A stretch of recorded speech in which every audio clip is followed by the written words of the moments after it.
There's not many things in life that I'm afraid of. I think my fears are pretty reasonable, not necessarily odd. Like the fear of dying, or being stuck out in open water with no way out, or something being located on the top shelf that I have to struggle to reach. But one fear that I do have that I actually get ridiculed for, and it's not without, like, I understand why, is my fear of flying. I have a very intense phobia of planes. I don't have a fear of heights, it's just being on a plane. You don't need to spit all the facts at me. I know all the statistics. It's the safest form of travel. Really, it's the safest thing humans do on a regular basis. It's probably more safe than me sitting in this chair right now. I get all of that. I know it's an irrational fear, but I can't shake it. It's just deep-seated. And I've flown 10, 15 times across the 29 years of my life, and every single time it's an anxiety-inducing, miserable experience. I just absolutely despise it. Recently, I've started to feel kind of vindicated in this fear, though. Whereas before I was made the fool, people, painted me as a clown for being afraid of flying. They couldn't wrap their head around why I'd be afraid of it. Now there's been a lot of people coming over to my side over here, because Boeing's been in some hot water. Their planes have just been falling apart in the skies, like the door blowing off, like all kinds of terrible things happening with Boeing's aircrafts. It's been aviation apocalypse for that company. And there was a Boeing whistleblower who was in an active lawsuit with Boeing who turned up dead under very peculiar circumstances. And now Boeing's CEO as well as other top executives are stepping down from the company, so it's just been this septic tank exploding with shit spraying everywhere here. A lot is going on behind the scenes at Boeing, and it's all very odd. Now, as most of you know, I run a show called Red Thread with Jackson and Windigoon, where we dive into cryptids, conspiracies, cults, and cold cases, and we recently tackled the Boeing whistleblower conspiracy, which is about the Boeing whistleblower not taking his own life, but actually being murdered by Boeing for revealing the Krabby Patty secret formula to their aircrafts, which is basically scrap metal. He was talking about all of these awful safety violations and oversights for their aircrafts where they were knowingly putting scrap metal onto their planes. They weren't following protocol. They were doing a lot of shady things, keeping a lot of things off the books on purpose to meet production deadlines. He was a higher up in Boeing when it comes to their aircraft safety and making sure everything functions properly. And he was really concerned and disappointed with how Boeing was handling things, so he started to reveal this information, break the magician's code, and now he's no longer with us. And the circumstances around his death are very odd. So I just wanted to talk about this and show you clips from that Red Thread episode, because since a lot of you know I'm afraid of flying, I've been asked a lot about my opinion on Boeing and the whistleblower situation and all of that. And it's one that I've been paying extremely close attention to and following every step of the way. So here's all the Boeing whistleblower conspiracy information, as well as my take on all of it. To really start picking apart the problems with Boeing, I think it's important to give a little bit of a history lesson behind them, so I'm going to play this clip from the Red Thread episode that kind of sets the stage for why everything changed so quickly for Boeing after a merger gone wrong with a fucking parasitic infestation that took over the company from the inside out. So, 1997, Boeing acquired McDonnell Douglas, which is now often seen as a misaligned merger.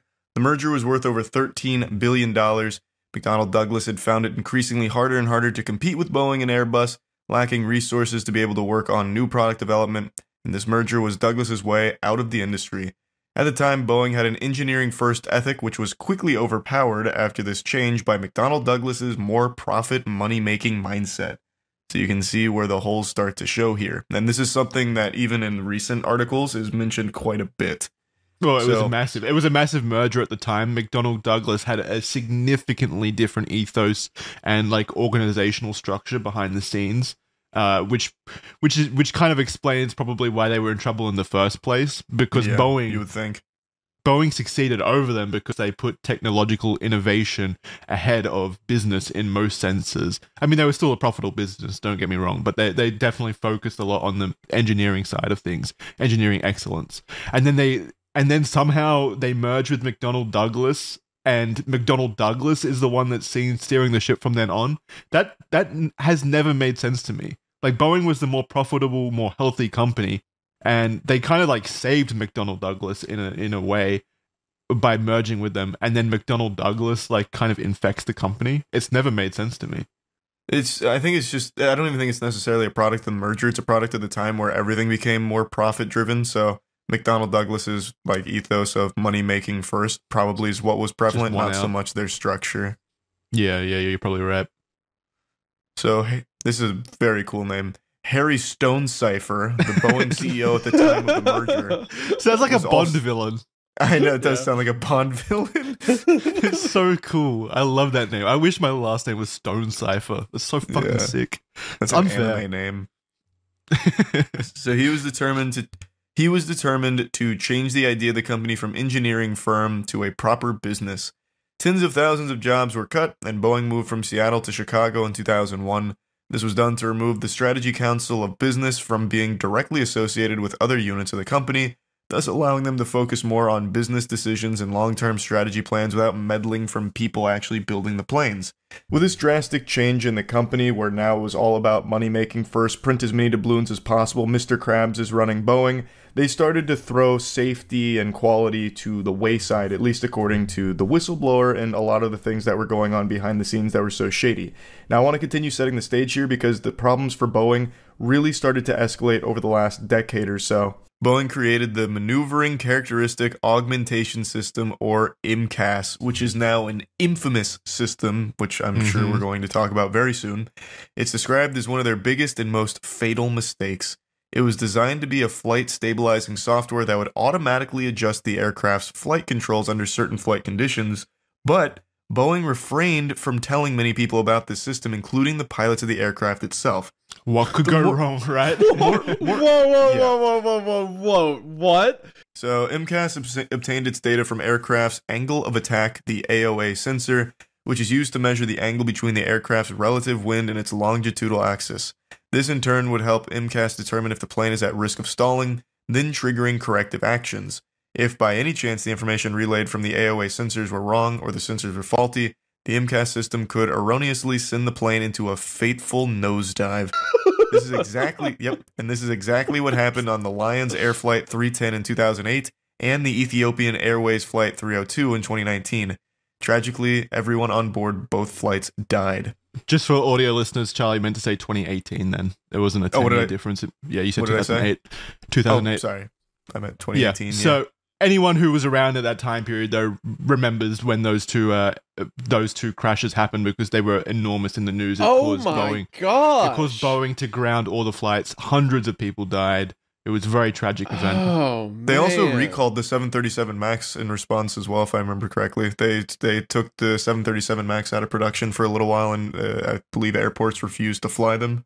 Yeah, for a two-year period, I think. Yeah. So the sensor read data wrong and like pulled against the pilot to adjust, which caused a crash. So the AOA, the angle of attack sensor, which is a sensor on the peripheral, like the outside of the aircraft itself, could feed incorrect data to the MCAS system in certain situations, and then the MCAS system would operate on that incorrect information and essentially pull the plane. Was there no way to override it? You would think there was.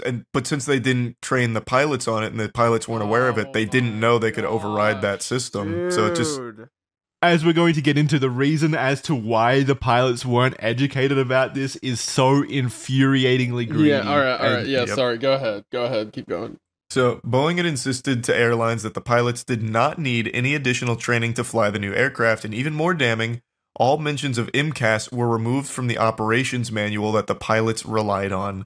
As Boeing was in a losing race against Airbus, the 737 MAX needed to fly exactly like the 737, so that pilots didn't have to go through new simulator training for certification. And remember, just real quick, I didn't write this, but remember that it didn't fly exactly like the previous 737 because the engines were more forward on the plane, creating that tilt. So because of that, that's why they introduced the MCAS to offset that, so that it would fly as close to the 737 as possible. You make a system that makes it feel like the old one. Exactly, so they can accommodate for when that system doesn't work correctly. I see. Yeah.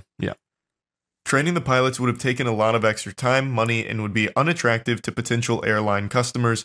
MCAS was the supposed solution so that in certain, very specific situations, it would slightly adjust the aircraft to correct its flight position to create a more similar flying experience akin to the previous model that the pilots were used to. However, when this happened in the real world, pilots and MCAS were in a sort of fight with each other for controls, with pilots trimming the aircraft manually and then MCAS trimming it again, and this cycle continuing with the pilot unaware that there was a hidden system essentially acting against them. After the tragedies of the Lions Air and Ethiopian airline crashes, Boeing suffered a huge financial loss. In 2022 and 2023, they paid out over $1 billion to 737 MAX customers. They were charged with fraud as well as conspiracy and entered an agreement with the Department of Justice with the agreement that they were to pay over $2.5 billion. They also grounded the 737 MAX for nearly 2 years, with regulators conducting investigations, a move costing Boeing around $20 billion in fees and fines. So they didn't end up making more money in the first place. They made these decisions to make more money, and now they've lost over $20 billion, which I'm not sure how much that is in the grand scheme. They have of a things. net worth of $109 billion. So that is actually substantial. Then the negative publicity just continues to accumulate day by day. For example, one United Airlines Boeing 777 experienced a wheel loss during takeoff. Another United Airlines aircraft slid off the runway upon landing due to the landing gear malfunctioning. There's been multiple instances of flames shooting out of engines that have been reported. Certifications have reportedly been falsified. Debris has been discovered near electrical wiring. Loose parts have been found in door panels. Components from scrap bins have allegedly been reused in installations and constructions of planes themselves. A Boeing 777 was forced to land after hydraulic fluid was leaking during takeoff. Additionally, engineers have been outsourced for low wages, with some employees reportedly being paid as low as $9.50 an hour, and the FAA criticized Boeing's safety procedures as inadequate. And there's so many more that Jackson could have pulled from. Like 2 days ago, a Boeing flight engine blew up, caught fire, and they had to emergency land. A week ago, this one I think a lot of you heard, the door blew off of a plane mid-flight. Yep. That's the one I focus on, yeah. Oh, so you have it right here. So, most recently, Friday, January 5th, 171 passengers and 6 crew members were aboard the Alaskan Airline Flight 1282 on a Boeing 737 MAX. They departed from Portland at 5:07 p.m. with no signs of stress or worry from the captains or flight staff. However, minutes later, as the plane reached an altitude of 16,000 feet, a loud bang was heard through the aircraft. A hidden emergency door and its cover, known as a door plug, was suddenly sucked out from the aircraft, leaving a giant hole in its wake. The change in pressure was so strong that if passengers were sitting in the seats directly at the impacted door, they would most certainly have been jettisoned. Mobile phones were ripped out of hands, a t-shirt was ripped off the back of a young boy, the plane's interior around the gap was torn apart to its core, and the surrounding seats bent and misshapen. There's just so many examples of Boeing planes malfunctioning in recent years as the quality of their builds have apparently diminished behind the scenes. So we focused a lot on that airline door being blown off. That was one we harped on a lot, and diving deep into how that happened and all of the negligence and just irresponsibility behind it. The main thing that contributed to that is they didn't put the fucking bolts in on it. Like, they didn't finish actually putting the bolts in on the door. It's from top to bottom, so much has gone wrong with Boeing. And it's led to concerned individuals like John Barnett, the Boeing whistleblower, coming out to tell the public, inform them about what's happening with Boeing and how dangerous it is.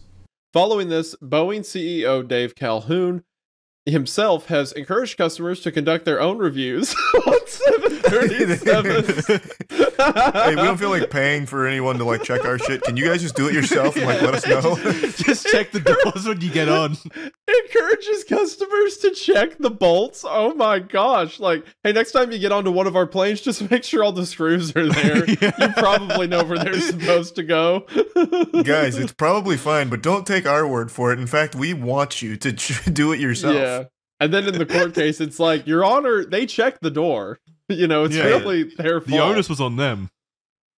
Every single passenger is deputized upon entering a 737 as an official certified inspector. I'm going to assume, because Boeing's customers are the actual airlines and not us individually, so maybe he meant the customers as in the airlines conduct their own reviews. But even then, I imagine. That's still such a dodgy thing to say still. Hey, you guys should check the doors. It's funny to imagine. We weren't looking. when you sit down on a plane and the stewardess is giving you like the in-flight instructions, it's like, please ensure that all bolts and screws are in the correct place on the secret door you don't know you're sitting next to. Yeah, when the oxygen mask dropped down during an emergency, they also drop an Allen wrench. It's like, okay, now everyone tighten your shit quick. Out of the 89 audits conducted by Boeing, only 56 passed. They found that Dawn... What? No way. No ridiculous way. Amount of failure. What? They found that Dawn dishwashing liquid was being used as a makeshift lubricant during door fittings, and a hotel key card was used to check a door seal, which are not approved practices. I can't believe those aren't approved practices. Where does it say in the technical guidebook that you can't use Dawn dishwashing liquid? What are you meant to use then?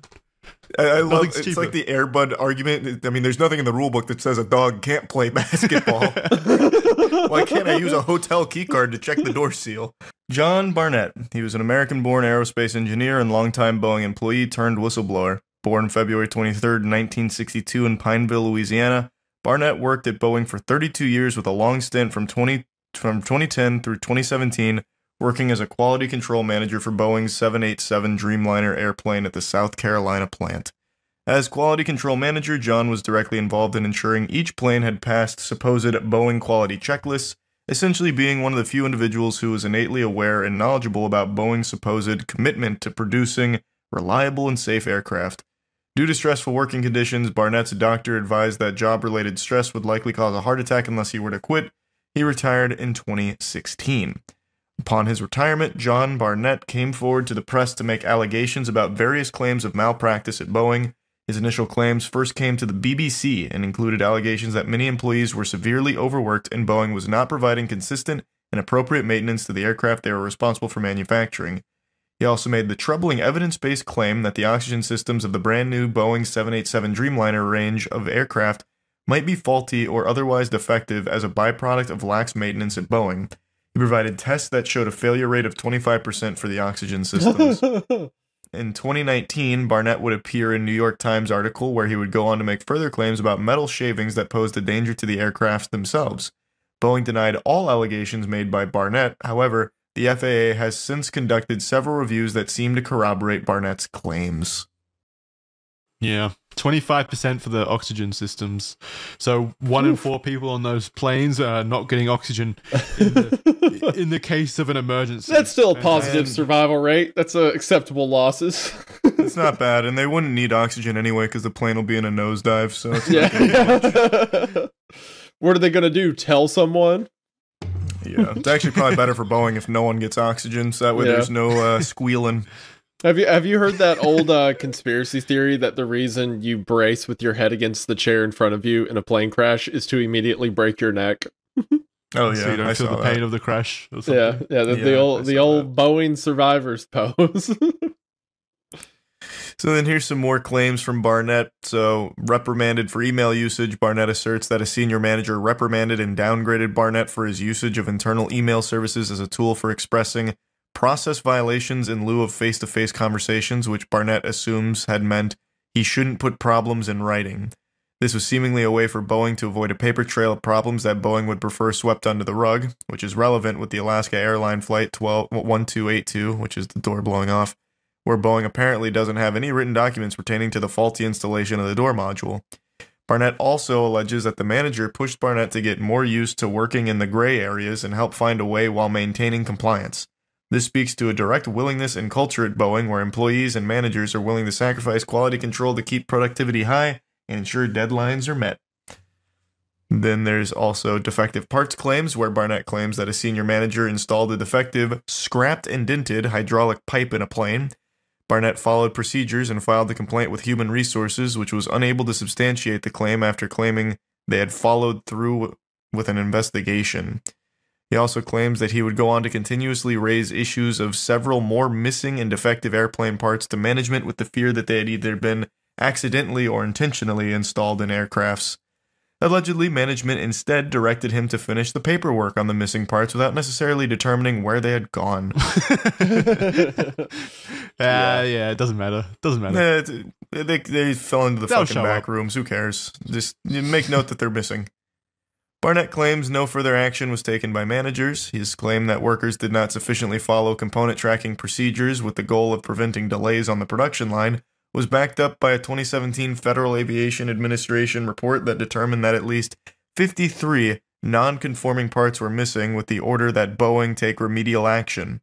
Barnett additionally claimed that they had to change the locks on the scrap storage section of the facility where faulty or defective parts were kept, because people would continuously grab parts from the storage to install on planes.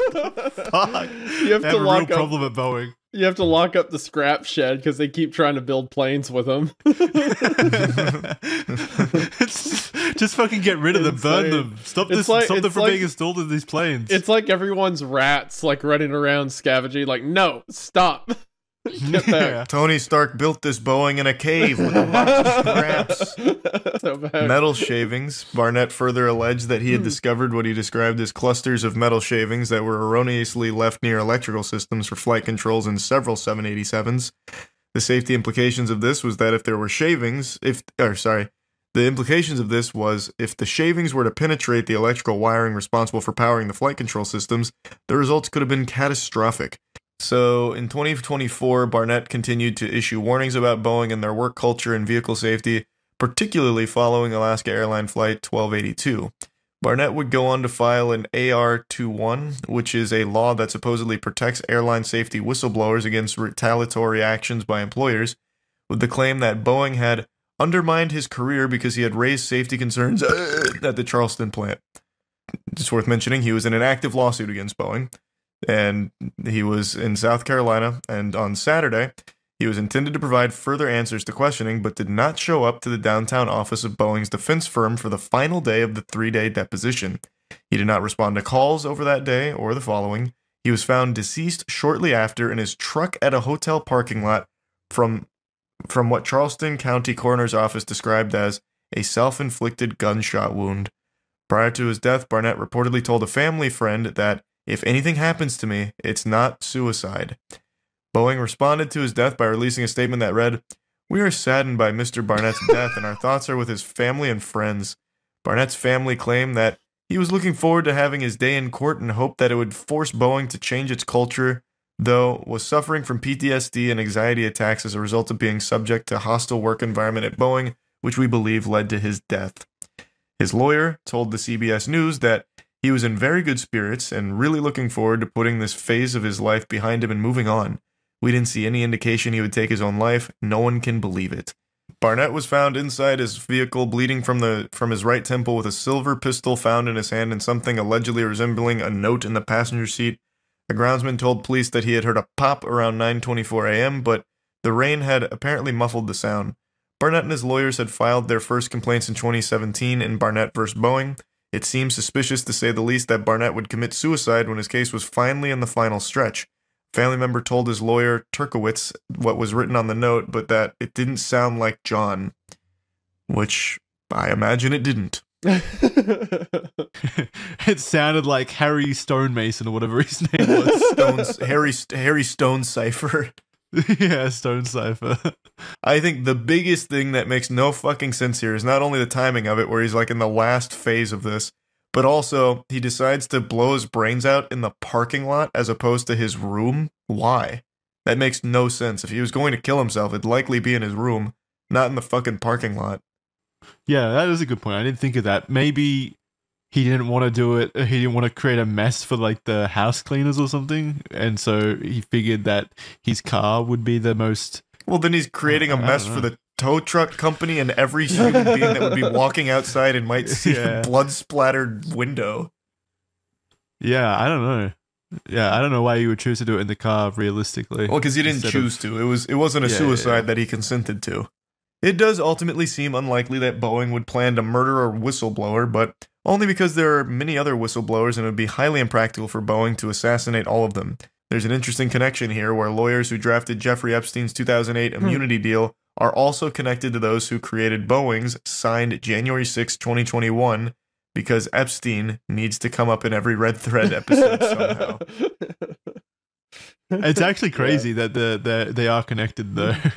So, with so many circumstances that serve as evidence of Boeing's malpractice, its failure of 33 of 89 FAA audits, the jammed rudder that caused a near miss in Newark, a wing coming apart on a San Francisco to Boston flight that was forced to make a premature landing, the use of dish soap and hotel room keys to check door seals, and of course, its failure to install a single bolt that would have prevented the door on the Alaskan Airline Flight 1282 from being ejected from the fuselage, it's impossible to believe that the company would be able to argue it hasn't broken the DPA. But as the DPA is written, the only actual requirements of complying with the DPA are that Boeing cooperate fully with domestic and foreign regulatory authorities in any investigations during the 3 years in which it remains in effect. It's essentially toothless. Yep. Yeah, because the whole thing is just saying, like, well, you can make mistakes as long as you let us look at them. And they're like, okay. Yeah. Or you at least pretend to let us look at them. Yeah. Like with the footage being overwritten and all that. Yeah, there's a piece of paper somewhere that says we looked at them. As long as that happens, we're fine. Yeah. Boeing maintains that it has cooperated fully and transparently, but that it is unable to provide documents that the agency is seeking because it doesn't possess the documents and, indeed, no longer documents the repairs and procedures the agency is asking for documentation of, in reference to the installation and maintenance of the door. This is further evidenced and backed up by John Barnett's previous claims that Boeing has an internal culture that will aim to avoid any written record of faults and mistakes at any cost, choosing to lose documentation at any chance if it means they won't be held culpable with evidence pertaining to their increasingly lax quality control and maintenance standard. This has all led to the enormous shift in public perception of the company. The once famous phrase, "If it ain't Boeing, I'm not going," is no longer relevant. Indeed, I'll be more comfortable flying an Airbus plane for the foreseeable future when possible. That's Jackson. That was meant for me. I won't be comfortable flying any plane. You'll be slightly more comfortable if you're on an Airbus. And I don't even it's think definitely possible. This is another aspect of it. I don't think it is Boeing who would have carried out a hit. It's not like the boardroom got together and had a discussion and said we need to kill this guy. Could have just been a single individual within the company whose career would be threatened by this information coming to light. So he just has it taken care of without consulting anyone else. Yeah. My main hang up with the whole assassination idea, and I agree with you, Isaiah, mostly. I think it's definitely possible that it was something like that. My main hang up with the idea is just how much I think Boeing would have been aware how much noise would have been generated by an assassination on a whistleblower, and I think they would have known that they would have had that kind of perception if that were to occur. So I don't know if it was necessary on their end as well. Like was said in the document, there's a whole bunch of other whistleblowers currently from Boeing. They already have this reputation issue. I don't see why it would be necessary for them when they're pretty much invulnerable anyway. Necessary is probably not the right word. I feel like the reason they would have killed him in particular is just because of how high profile he. Like, I don't know any of the other whistleblowers. I don't think many of you do, but Barnett was in like the news. He was bringing these problems to the public sphere. Like, hey, Boeing's shit is made out of shit. Like, they're using scrap metal. It's not safe. I wouldn't fly it. Like, this kind of stuff. Like, he was a pretty important figure in getting people more aware of just how, like, poor their quality was. And he had a very high ranking position. Like, he would be a very strong authority on just how bad their quality control is. So it's someone people would put their faith in to know these things. So I feel like he would be one of those people they'd be afraid of. Now, whether or not they'd necessarily be like, we have to kill him, I don't know. But maybe someone was panicking like, hey, if this keeps going, if he keeps dropping these, bombshells, we're going to suffer big problems. And maybe someone just, impulsively decided we need to do something about it and decided to kill him. Because it just seems highly unlikely that someone who's right at the end of like a very passionate fight decides to take their own life. And if it's not suicide, then another thing that's equally possible is maybe Boeing started putting out like outside pressure on him, like, hey, threatening his family, we'll do something to them. We'll make sure your family's in financial ruin. We'll make sure their lives are miserable if you don't stop this, that kind of thing. Like they could have suicide. Yeah, they could have like coerced him into it. Like they mentioned he was suffering from like PTSD and anxiety attacks. So maybe Boeing plays into that angle by making all of these like bigger threats that like make his anxiety even bigger and greater. So like even if they didn't necessarily get it like fucking Agent 47 out there, like I still think they could have driven him to it, like forced it upon him, which I'd still consider like a hit. Yeah, that's definitely possible as well. Another Boeing whistleblower has died. What a weird coincidence that is, right? 2 Boeing whistleblowers dying under mysterious circumstances back to back in a matter of only 2 months? Man, that's peculiar, isn't it? Must just be really bad RNG. No reason to investigate that any further, I'm sure. So for those that don't know, being a Boeing whistleblower is more detrimental to your health than smoking cigarettes. At least the cigarettes kill you slowly over a period of years, whereas being a Boeing whistleblower kills you almost immediately. Like, skydiving without a parachute is safer for you than blowing the whistle on Boeing and all of their shadiness. So, a month ago, there was a Boeing whistleblower named John Barnett who was found dead with apparent self-inflicted gunshot wounds, the timing of which was really interesting considering he was at the tail end of an extremely important lawsuit that he was engaged in with Boeing. And according to everyone that knew him, he was extremely excited to be done with that lawsuit, and in fact, shortly before he was found dead, he'd actually told people that if he does turn up dead, just know he didn't do it to himself. Probably circumstantial evidence, that probably doesn't mean anything. Just don't think too hard and accept the shit that they feed you with the official story that he just decided while sitting in his truck to blow his goddamn brains out. That makes a lot of sense here. I stand by my assessment that John Barnett was assassinated by Boeing. I don't believe it's Boeing themselves, but I believe it's a couple high-ranking members within Boeing that are taking matters into their own hands and doing these things. It's the only explanation that makes any level of sense to this. So I made a whole video breaking down the evidence in the John Barnett case, as well as an entire Red Thread episode dedicated to uncovering all of the shadiness and corruption within Boeing. That company is fucked. Jackson, Windigoon, and myself went through the entire history of Boeing, and they are so corrupt it would make Umbrella Corporation blush at how evil Boeing is. It is shocking. So I really do think that these 2 whistleblowers were the victims of some kind of assassination. So let's talk about the most recent whistleblower. His name is Joshua Dean. I learned about it last night while playing Crab Souls, and well, it's not the real name of the game. The name of the game is Another Crab's Treasure, and it's a banger. But while playing this game, chat told me that another Boeing whistleblower had just turned up dead, and I thought they were memeing. And it turns out they weren't. They were actually telling the truth. Oh. Do you see the second Boeing whistleblower got murked? No shot the other whistleblower is dead. No shot. It's real? No. No, I don't believe that. Hold on, I'm looking that shit up right now.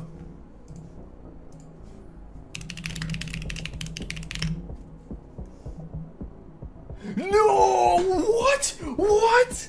It's just in plain sight. Yeah, whistleblower Josh Dean of Boeing supplier Spirit Aerosystems has died. What? Another Boeing whistleblower is dead. 6 hours ago, yeah. Joshua Dean, a former quality auditor at Boeing supplier Spirit Aerosystems and one of the first whistleblowers to allege Spirit leadership had ignored manufacturing defects on the 737 MAX, died Tuesday morning after a struggle with a sudden fast-spreading infection. Oh, that's interesting. This time it wasn't bullet to the head? They're getting creative with their assassinations. That's crazy. This is the most dangerous thing you can be as a Boeing whistleblower. That's more dangerous than being like a fucking volcano lava taste tester. This shit, it's just in plain sight. His entire family stated he was healthy until after he blew the whistle. He lived a very healthy lifestyle and the illness was sudden and unexpected. Yeah, he contracted that. Stick it to the monneosis from Boeing. Joshua Dean was a quality auditor at Boeing supplier Spirit Aerosystems and was among the first whistleblowers to accuse Spirit leadership of ignoring defects on the 737 MAX, and he died shortly after contracting influenza B, MRSA, and then developing pneumonia. Now, for those that are unaware, Boeing has a history of just ignoring safety precautions and just hiding things. So in the previous case with John Barnett, we actually learned quite a few alarming things, such as There were times where scrap metal was used for Boeing planes in order to meet deadlines. They'd also keep things off the books as much as possible. They even used Dawn dish soap as a lubricant for the aircraft door seals at one point. Then they also used hotel key cards and wet cheesecloths to perform maintenance. Just an absolute smorgasbord of malpractice, at least in my perspective here. Of course, I'm not an aircraft specialist, but using Dawn dish soap and hotel key cards, that doesn't really seem like textbook protocol there. That sounds like something you'd read on WikiHow for a DIY aircraft maintenance at your own home for like an RC aircraft, not a fucking Boeing. So these gentlemen came forward to try and alert the public about what Boeing's been doing, or rather not doing, that they should be, and they've both paid the ultimate price for it. In my eyes, they're heroes for the work they've tried to do here. So, being a Boeing whistleblower is basically like just taking a cyanide capsule at this point, it seems. It's just more of a matter of when, not if, you turn up dead, I suppose. Let's go deeper into the case of Joshua Dean here, because this one seems so blatant. His mother and stepfather described him as a health nut who rarely drank and attended church regularly. He started feeling sick around 2 weeks ago. He stayed home from work for a couple days, but things got worse. Sunday, April 21st, is when his mother got a call from him that he was really sick, having trouble breathing, and he went to immediate care, and they told him he had strep throat. She went to check on her son and telling him to call her if he felt worse, and he did call her a couple hours later and said that he was going to the emergency room and that he was scared because they found something in his lungs. He tested positive for influenza B, he tested positive for MRSA, he had pneumonia, his lungs were completely filled up, and from there he just went downhill. This was a stunning turn of events for Dean and his family because he was described as someone who was very healthy, he went to the gym, ran nearly every day, and was very careful about his diet. Quote, "This was his first time ever in a hospital. He didn't even have a doctor because he was never sick. But within days, his kidneys gave out and he was relying on an ECMO life support machine to do the work of his heart and lungs. The night before Dean died, Green said medical staff in Oklahoma did a bronchoscopy on his lungs. The doctor said he'd never seen anything like it before in his life. His lungs were just totally gummed up and like a mesh over them. Unfortunately, it sounds like Dean came down with a severe case of Boeing whistleblower lung, which is a serious medical condition that only affects Boeing whistleblowers in particular. It makes coal miners' lungs look clean in comparison. So I'm not surprised that this was the doctor's first time seeing anything like this, because typically a Boeing whistleblower doesn't even survive long enough to make it to the hospital in one piece. This fucking company is rotten to the core. Green says she asked for an autopsy to determine exactly what killed her son, and results will likely take months. We're not sure what he died of, she said. We know that he had a bunch of viruses, but we don't know if someone did something to him or did he just get real sick. In my unprofessional opinion, I think someone did something to him. I think the infection he contracted was Boeing hitman disease. I think he was poisoned. This is someone that took their health extremely seriously, and only a short period of time after coming forward with information about Boeing's negligent practices does he get extremely sick and then die, all in a short span of time, with something that doctors had never even seen happen before. That's a little suspicious. And this is the second whistleblower that has died under mysterious circumstances in 2 months? Wow, what a crazy coincidence. To me, this feels like someone or a group of people within Boeing is taking matters into their own hands and making an example out of these whistleblowers, because Boeing is a massive company with so many people in it. And thus, there's a lot of people that are privy to all of the shady shit that they've been doing over the past couple of decades. So, by sending this message, not so subtly, that whistleblowers don't have a long life expectancy, it makes people afraid to come forward with their own accounts. It makes more whistleblowers afraid to come forward. And I think that's the goal with all of it. That, at least in my opinion. Like I said, we did a full dive on Boeing for that Red Thread episode, and this company has been corrupt for a long time. I would not put it past them to do something like this. Maybe not the company as a whole, but at least a couple of bad actors within the company, at the very least. Now let's get into some of the things that Dean was alleging. So he had a degree in engineering, and he took his first job at Spirit in 2019, but was let go amid the layoffs during the pandemic. He then returned to work for the company as a quality auditor. He took the job very seriously and grew increasingly frustrated with what he described as a culture of not counting defects correctly, which is very commonplace when it comes to this. During 2 interviews in January, Dean said that Spirit pressured employees not to report defects in order to get planes out of the factory faster. This is something that John Barnett also said. Now, I'm not saying they don't want you to go out there and inspect a job. You know they do. But if you make too much trouble, you will get the Josh treatment. You will get what happened to me. That's what Dean told NPR. Dean was fired in April of last year in retaliation, he said, for flagging improperly drilled holes in fuselages. I think they were sending out a message to anybody else, Dean said. If you are too loud, we will silence you. Dean described what he saw while working for Spirit in a deposition for a lawsuit filed by the company's shareholders, who accused the company of misleading investors by attempting to conceal excessive numbers of defects at the Kansas factory. He was not a plaintiff in the case. In the shareholder lawsuit, Dean said he flagged a significant defect, misdrilled holes in the AFT pressure bulkhead of the 737 MAX fuselages months before he was fired. His deposition lays out a series of pivotal dates. October 2022. In his auditor role, Dean realizes Spirit workers misdrilled holes on the 737 MAX AFT pressure bulkhead, representing a potential threat to maintaining cabin pressure during flight. The lawsuit accuses the company of concealing the problem. April 13, 2023. Boeing publicly reveals learning of a separate defect related to the tail fin fittings on the certain 737 MAX aircraft. Spirit then confirms that defect. April 26, 2023. Spirit fires Dean, saying he failed to flag the tail fin issue. In his testimony, Dean said he told the company officials that he might have missed the tail fin defect because he had just discovered the problem with the bulkheads he inspected and was focused on that. August 23, 2023. Boeing announces it has found fastener holes in the AFT pressure bulkhead on certain 737 MAX airplanes that don't match its specifications, resulting in snowmen due to the multiple holes' elongated shape.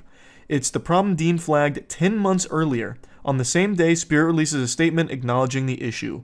The shareholder lawsuit accuses Spirit of concealing the bulkhead defect not only from investors, but also apparently from Boeing. It's important to note that Boeing is currently in talks to acquire Spirit altogether, and in the interview with NPR, Joshua Dean predicted it would be difficult to replace the experienced workforce that Spirit lost during the pandemic. The mechanics aren't as experienced, neither are the inspectors. We've just lost that. He then showed a little bit of optimism for the new CEO who was taking over, saying that he has the chance to be the new sheriff in town, and he closes by saying, "We need to make sure that there is no retaliation or intimidation. This culture of, you're too loud, you'll be moved or silenced, that's got to go." Unfortunately, it doesn't seem like that culture went anywhere. In fact, they are silencing people in the biggest possible way, by making it so they can never speak again because they're dead. That is what it seems like to me. This is a problem that runs so deep with Boeing. It's in Spirit, their supplier, and Boeing itself. This is unacceptable. Like, the planes are in terrible condition. There is problems almost every single day with Boeing flights malfunctioning and having all kinds, like oodles and oodles of issues. It really feels like it's only a matter of time before a fatal incident occurs with one of Boeing's aircrafts that would have been entirely preventable if they actually just followed their own safety protocol and actually listened to the quality auditors and the people that are actually supposed to be performing maintenance on these things. It's so baffling to me that we've reached this point where they're so focused on just pumping shit out to meet deadlines that they don't really care if it's put together well. These are things that hold thousands of people's lives daily, and they're just shipping it out as cheaply and as fastly as possible while hiding as many of the defects as they can for as long as they can. That is frightening. Fucking frightening. And the people that are speaking out about it seem to be in an extraordinary amount of danger for some reason. Super weird how 2 whistleblowers just turn up dead under really interesting circumstances so close together. It just, the whole thing reeks of corruption. My heart breaks for the family and friends of John Barnett and Joshua Dean. Like I said, I really do view them as heroes. Whistleblowers are extremely important. To hold these companies accountable and to try and do the right thing is not easy. As that headline said, it takes tremendous courage. You take a huge risk. And unfortunately for these two, it seems like that risk cost them everything. It's super sad. And I really think that it's just right there in plain sight that Boeing has some kind of hand in it. It's fucking sickening. I think Boeing is an evil company. I think Spirit is an evil company. Like, this is just, it's craziness. It's fucking horrifying. So I want to talk about this a little bit. That's it. So yeah. What's up, everybody? It's Critical. I've been reading some news stories that I'd like to share with you all because I feel they would have a big impact on your life. So I'd like to just briefly touch on these so that way you can stay up to date and informed. Because knowing is half the battle. In Dallas, a man dubbed the Butthole Tickling Bandit, the Anus Avenger, the Rectum Ruffian, Anal Invader, the Colon Crusader, 007, the Butt Is Not Enough. The list goes on, and I must admit that list mostly contains names I've given him. But anyway, he's been captured and pictured here. He looks like Bert from Sesame Street. If Bert turned to a life of anus-tickling crime, he'd been terrorizing a small community for a few months. Almost all of his break-ins were into the homes of single men. Actually, all of his break-ins were into the homes of single men, and he would tickle their anus while they slept. Now, there's no mention of whether or not he did over-the-pants anus tickling, or if he would actually drop their trousers and tickle their bare asshole. It's a pretty important detail to leave out, so I must admit it's pretty shitty reporting. Now, I also have a theory. I don't think this man was targeting single men. I think he just so happened to keep breaking into single men's houses. I don't think there was any way he would know that he was breaking into a single man's house, so I think he was just ready to tickle any anus he came across, which makes him even more dangerous. So it's really a good thing they got him off the streets. This menace is now behind bars. So, Dallas residents can now sleep easier, knowing their asshole isn't going to be tickled unless they want it to. Netflix, the company behind popular online video game League of Legends, announced today that it'd be retiring its Dominion game mode, much to the dismay of the 5 players who still play it. A shirtless man was arrested for pissing on a fellow passenger and starting a fight between the two while on board an airplane. I think we've all been there though. We've all been in those heated arguments where we have the urge to whip our dicks out and start pissing on each other. This man just followed through on that primal desire, so I can't fault him for that. But what really fucking sucks about this is the man who just took the urine in the mouth, just right in the fucking chin, got arrested for it too. So that's just adding insult to urine. But I think this should really just serve as a lesson, a reminder, if you will, that there's 2 kinds of people in the world, the one who does the pissing and the one who takes the piss. A brave reporter was stabbed just below the shoulder blade while giving a demonstration on a stab-proof vest.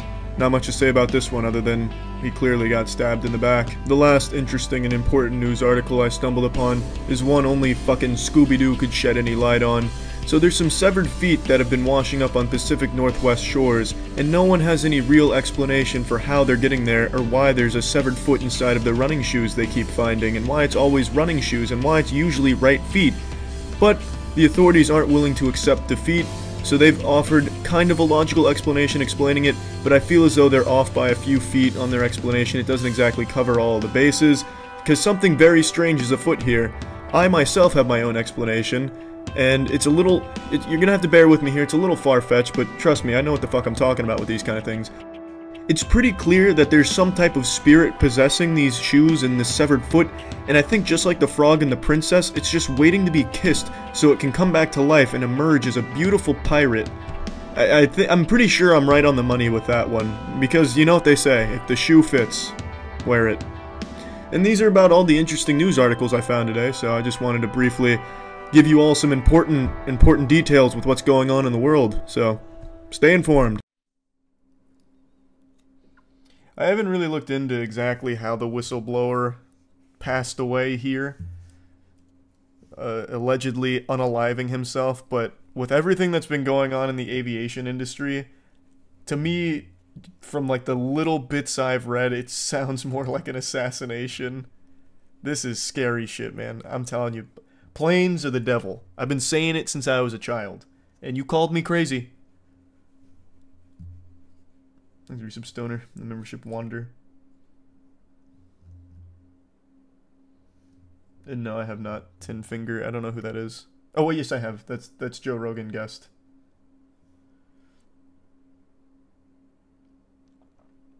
And yeah, of course, I know the Stalker games.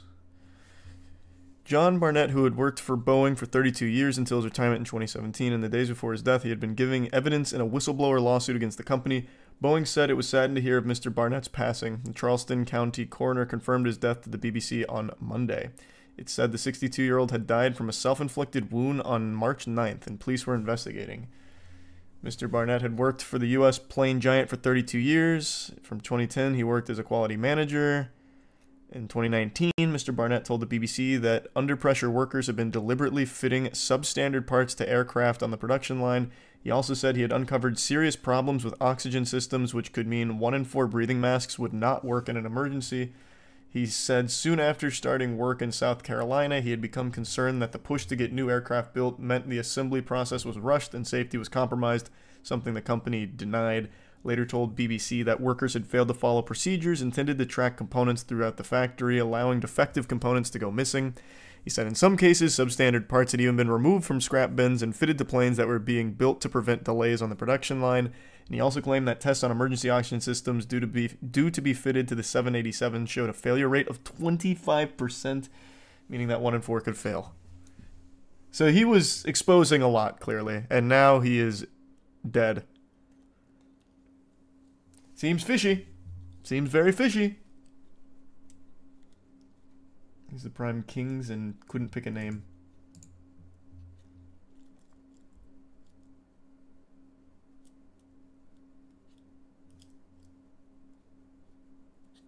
He's a resub Sebi.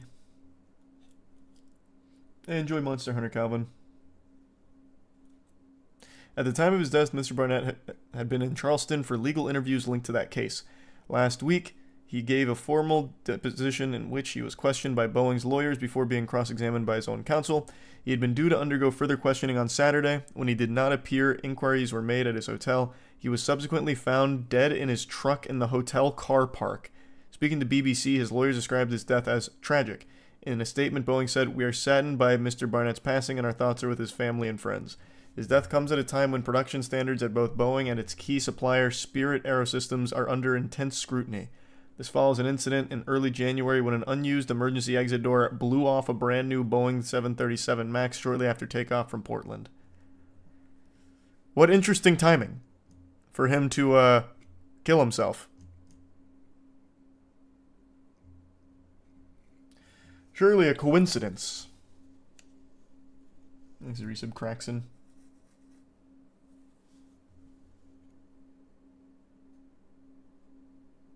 Yeah, he was a Boeing whistleblower, actively engaged in a lawsuit against Boeing. Same guy who got Epstein. Yeah, maybe they just used the same person. It's just one guy. The planes are starting to fall apart. And Mr. Barnett was trying to expose the truth. Boeing took him out. I think that's what happened here. Oh, is that about the cannibal thing? I saw the headlines for the cannibal. I haven't read about it or anything. And yeah, I heard about the body being driven to the bank to take money out. Thanks, membership prodigy. I'm really confused. If the planes are falling apart and they were going to be exposed, is it deliberate? Well, yeah, I think so. Most people would read this and conclude that this was likely a murder. He was engaged in a very important lawsuit with Boeing. And now, obviously, it can't finish because he's dead.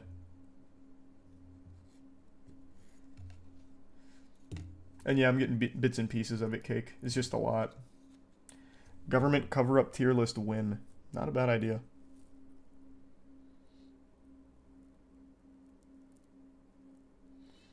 What does Boeing gain from having their planes falling apart? Well, they don't gain anything from that. What they gain is by saving money on the construction as well as meeting strict deadlines for the production line, which is something Barnett was mentioning a couple times throughout this.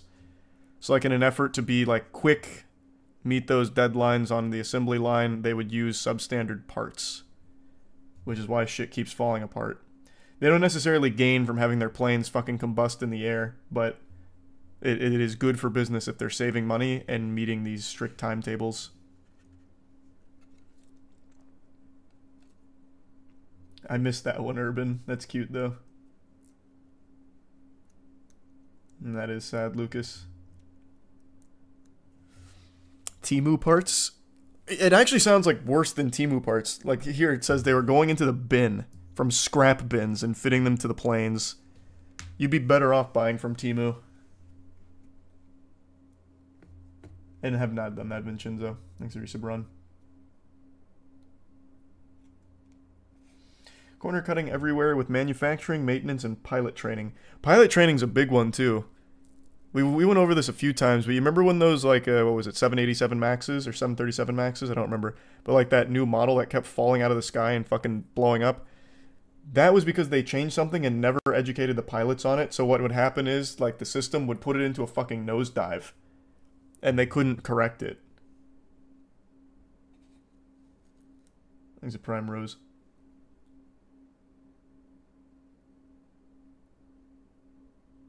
Once they went from engineering leadership to business leadership, it all went to shit. Well, that's the way of things, unfortunately. That was called the MCAS system. Yep, that's the one. Or, no, wasn't it MCAT? Or am I misremembering? How about, let's just look it up. MKAS. You were right.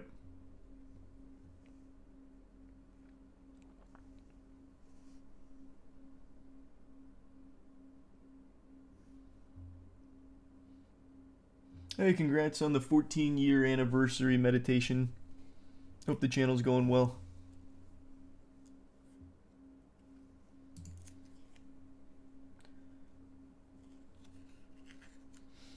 I'm surely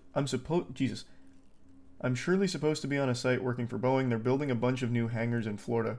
It's another place to halfway assemble planes. Cool. Have fun.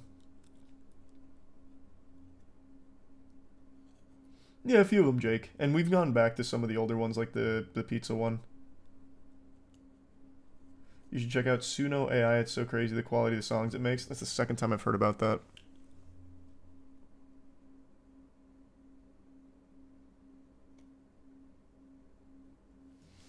What are we playing tonight? Siege. Later.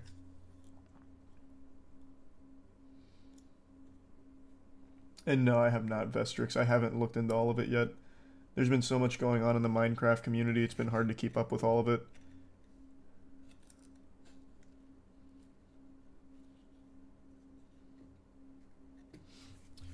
But I will be checking in on all of it and trying to get all the info.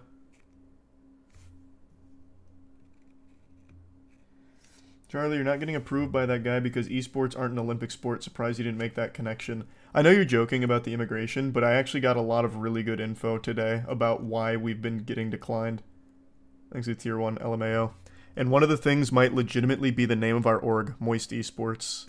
Unironically. Like I said it as a joke in the video, but today we talked to Matt talked to a really knowledgeable person who also is a specialist when it comes to immigration stuff. And he said that might actually be a real reason is because of the name. Which is tragic. Absolutely fucking tragic.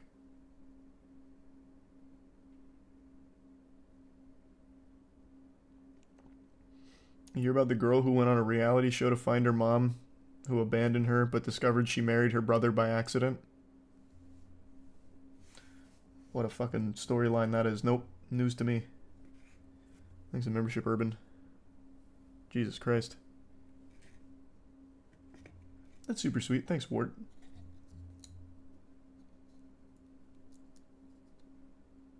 Should have used a reputable name like Boeing. Yeah, for our esports organization.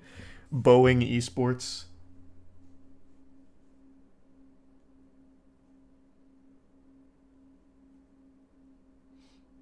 What does it violate? It doesn't violate anything.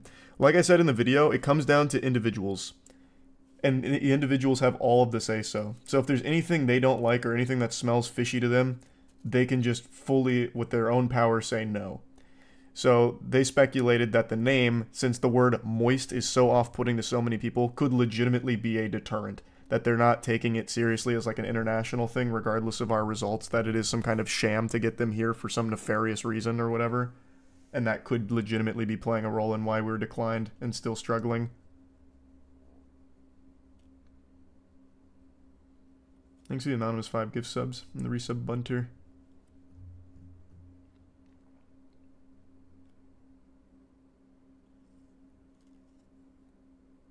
So it was your fault. Unintentionally, yeah. Like, moist is not a bad word. In fact, Moist is one of the largest brands of shampoo. Well, it's not one of the largest. But, like, that Aussie Moist whatever, like, that's a huge brand. Like, I just... It's not a bad word.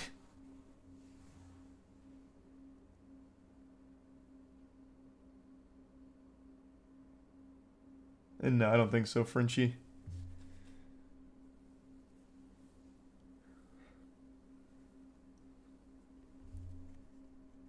Thanks to the membership, Maxwell. So what do we name ourselves now? Well, we can't just change the name like that. We've got too many moving parts to just do that willy-nilly. We have a lot of options moving forward, though. It's just a massive fucking headache with this immigration stuff. Thanks to Prime Pixel.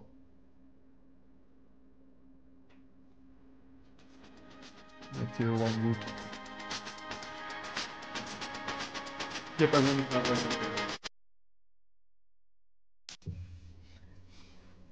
The new Boeing Whistleblower? Yeah. Oh, I forgot to look into him, actually. Thanks for reminding me. They came forward a couple days ago. New Boeing Whistleblower says plane maker cut corners on its Dreamliner jets. I'm doing this not because I want Boeing to fail, but because I want to prevent crashes. Horrifying. After a former engineer claimed the company has schedule over safety mentality that leads to potential defects in the 777 and the 787 Dreamliner jets, Boeing is already undergoing an investigation by the FAA after a door plug flew out of the Alaska Airlines craft mid-flight. In an update in March, the FAA said it had identified non-compliance issues in Boeing's manufacturing process control. Where's the new stuff? The whistleblower added, "The truth is Boeing can't keep going the way that it is. It needs to do a little bit better, I think." What an understatement. The complaint alleges Boeing had taken shortcuts. Believes that debris was left in interfaces and composite materials had been deformed during the construction process. Alleges that the defects are generally not detectable through visual inspection and could ultimately cause a premature fatigue failure without any warning. That's scary.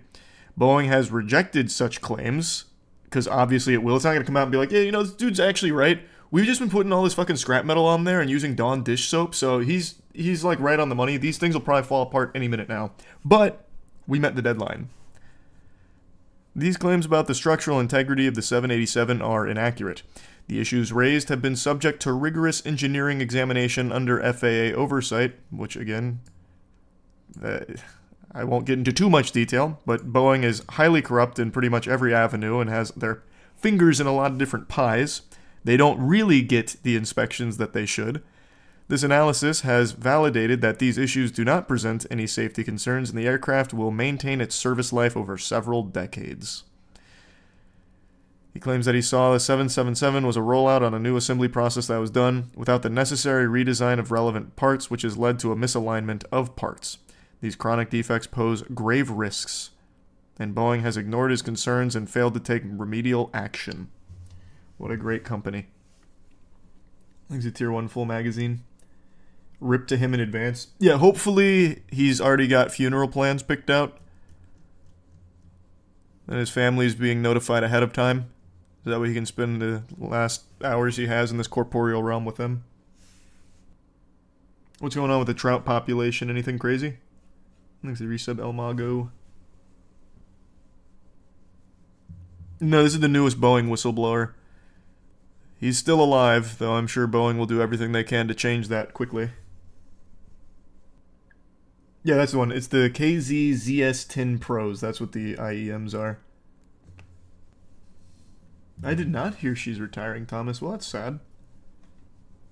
I hate musicals, but I'm going to hope that Joker 2 is a pleasant surprise and a really good movie, even in spite of being a musical.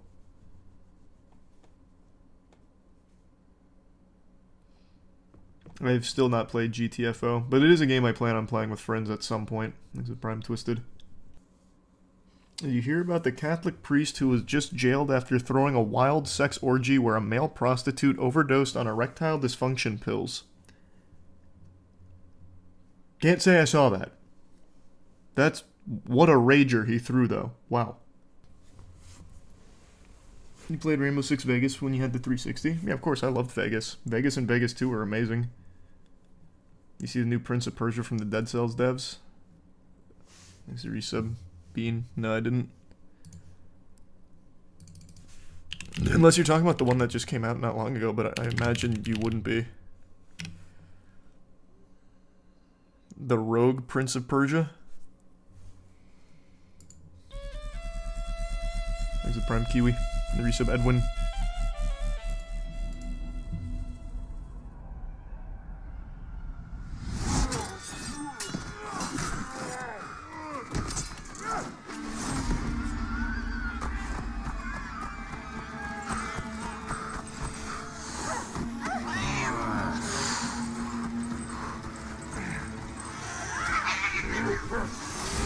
Okay, I will say one thing. Nothing to do with the game. This is a really cool animation they have for this.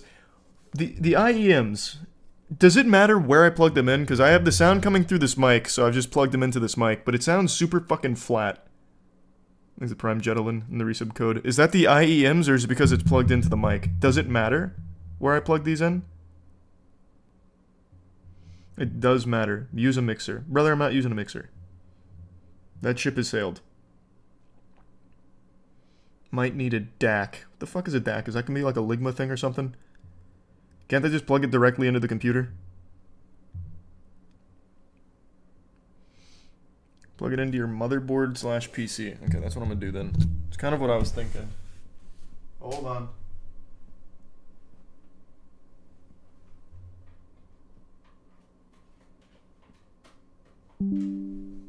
Oh shit. Well, that's not gonna work. Alright. That's too far away. They won't reach. Thanks for membership, Miata.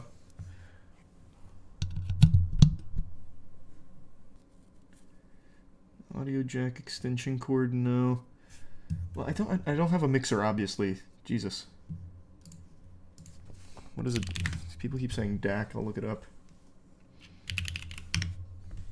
What is a DAC and why do you need one? Oh, this is just... I have an old Focusrite. There's a membership. Fox. Will that work? No, I doubt it. I don't think I can plug into that.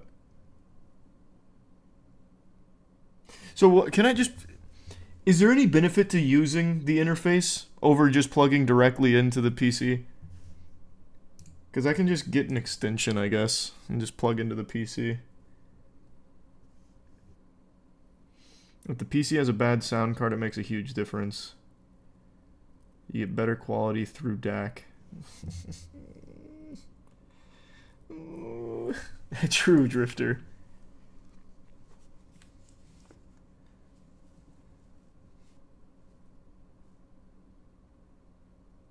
I just can't imagine this would be required for fucking $50 IEMs.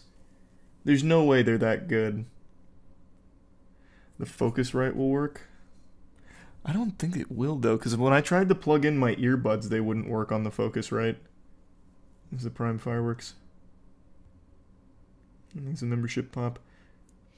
Well, I think the only reason the sound is flat is because I'm plugged into the mic. I feel like if I plugged into the PC, it'd immediately improve it, because the sound card on it, I'm sure, is good. It's just it won't reach the PC without an extension.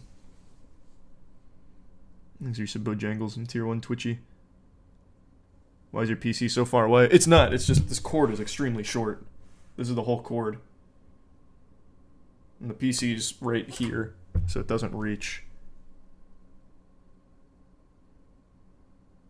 Just try it for a second through the PC. Okay. We'll see how that sounds, I guess.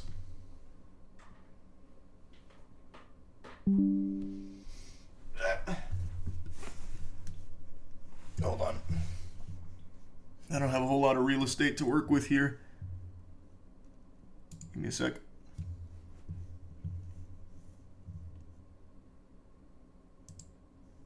Oh my god.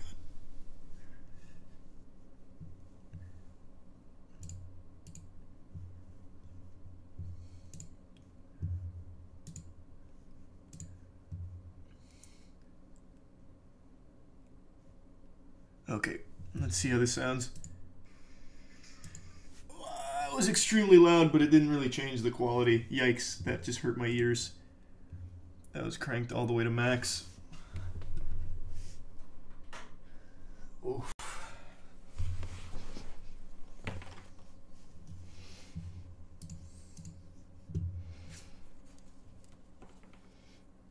Zerisub Yozora.